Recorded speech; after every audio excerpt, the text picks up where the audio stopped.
Ayan, nandito po tayo sa pananim kong nyog. Naglilinis po tayo. Yan po, tanim ko po yan. Dito pa.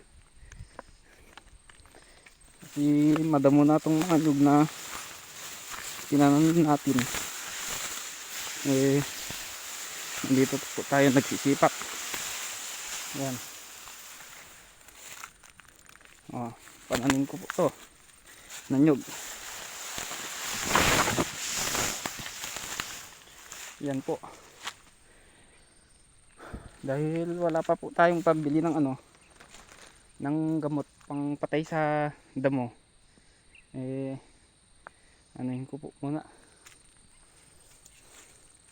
Sipatan ko po muna. Gaya po niyan, nasipatan yan. Pero sa lang yung sinipatan ko. Para pagka makabili ako ng gamot. Yung mga ganyan sprayan po natin yan. Marami po itong nyug na to. Marami din po sa kanyang namatay. Yan po.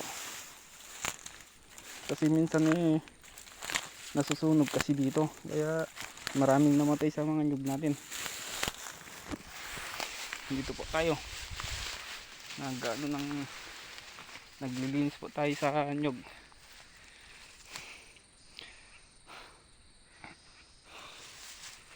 Kaya po ito. Ito, linilisan din natin. Marami pa po akong tanim dyan.